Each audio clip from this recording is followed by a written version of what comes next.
Most of your desires aren't your own. Your fear of looking stupid, your pursuit of status, your desire to be as good as everyone else. These aren't character traits. They're external validation protocols. The Matrix has ingrained a biological code into you. Loneliness equals death. Once upon a time, exile from the tribe meant death in the forest. Today, the Matrix uses this ancient fear to control you through social media, fashion, and standards of success. You're not afraid of failure. You're afraid of being turned off by the system.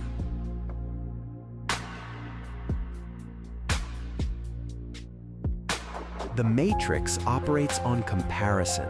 From childhood, you're instilled with a scale: grades in school, height, physical strength, popularity. You learn to evaluate your worth not by your inner state, but by your position on a graph relative to others.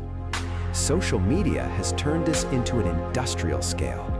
Now you compare your everyday life to the edited showcase of millions of people. This creates a constant background noise of scarcity. I'm missing something. This noise is the perfect fuel for the Matrix. When you feel a lack, you become controlled. You're driven by a thirst to fill the artificially created void.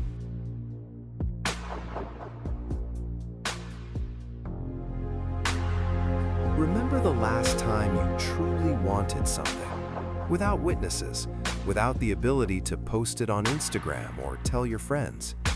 If you remove the spectators from your goal, does it still have value? If not, congratulations, you've discovered a code injection. Society is a distributed neural network that learns from your submission. Every time you make a choice to conform, you dedicate your computing power to maintaining the simulation. You become a node in someone else's architecture.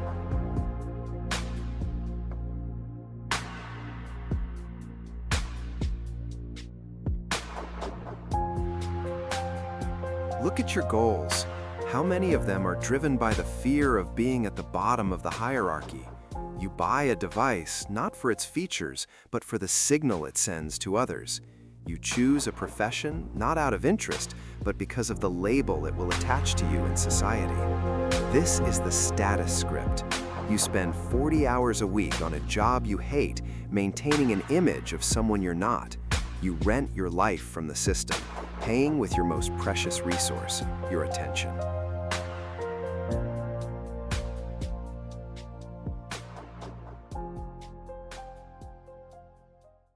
How can you distinguish your thoughts from your programs?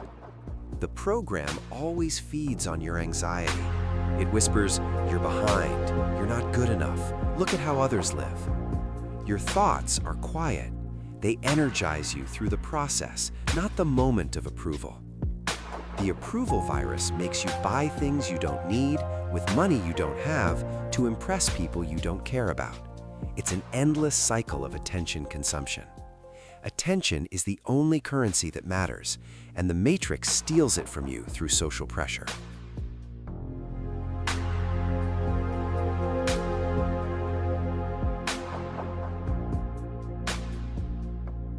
Hacking the social approval system begins with recognizing the fact the system won't grant you validation until you submit to it. But once you stop seeking external validation, you become invisible to the surveillance radar. Your task for the next week: catch yourself red-handed in the moment of decision-making. Ask yourself, am I doing this for the outcome or for someone else to find out? Disabling the external validation server is painful. It will feel like you're disappearing, but it's in this void that the true self is born. Welcome to offline mode. The Decode protocol is complete.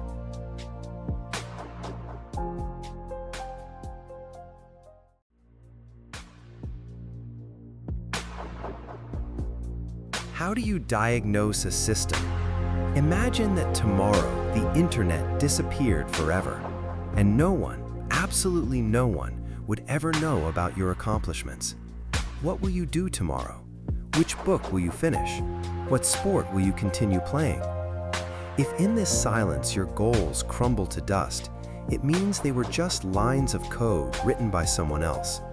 The true self emerges only when the spotlight of public attention is turned off.